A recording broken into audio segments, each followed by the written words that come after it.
How do you call someone in for accountability? And I think it requires a lot of vulnerability, and sometimes we're not willing to go there. And for me, that's the most powerful way to invite accountability.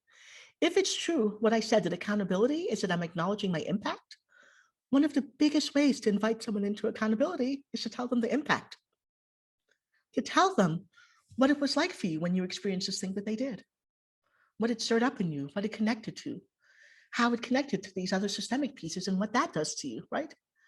And that's a really vulnerable place to be in. Sometimes we're just like, yeah, I'm not going to go there with you. I just want to tell you that's racist and that's it. That's all I can do.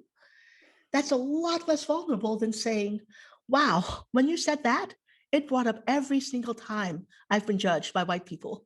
And people assume that I'm not smart enough or I'm not this or that because I'm a woman or because I'm Black. And it is painful to have that come up in a place where I felt safe. That's a lot more vulnerable place to go, but it definitely gives that person a sense of the impact of where the pain is. And if you can go there, you can also ask the person, before you say anything else, I want to make sure that you got what I'm trying to tell you about how this was for me. So could you tell me your understanding of why this was hard for me, why this was painful, why this hurt, right?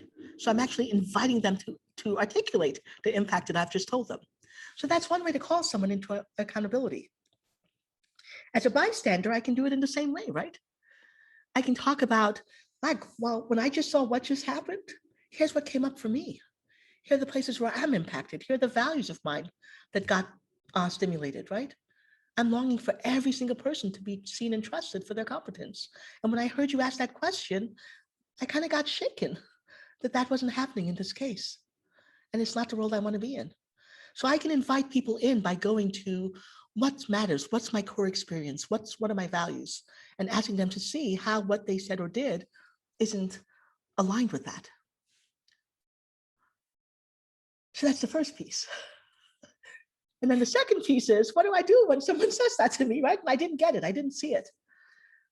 Again, pause, stop, don't do anything, right? That's the first thing you can do. Don't do anything. Just stop and listen and notice what was coming. Just notice, like, am I responding inside with any defensiveness?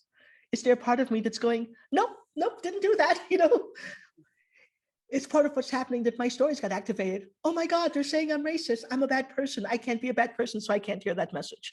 So just notice what's coming up inside of you and pay attention to that, not out loud, just notice it. And then say, and what is it that they're really wanting me to hear about their experience? And if the only thing you can do is reflect that back, reflect that back. What did they want you to hear about their experience? And if you need to take a break after you've done that, take a break. Say, I'm really glad to hear this. I'd like, unless there's something else you'd like from me in this moment, I'd like to take some time to sit and really be with what I just heard and make sure that I understand it. And then come back and let you know how I want to show up in relation to it or what I might offer. But you can slow things down. There's not the sense that just because you told me this, I have to have the right answer and the right strategy right in the moment, right? But we can reflect back what we heard of the impact in the moment, even if there's nothing else.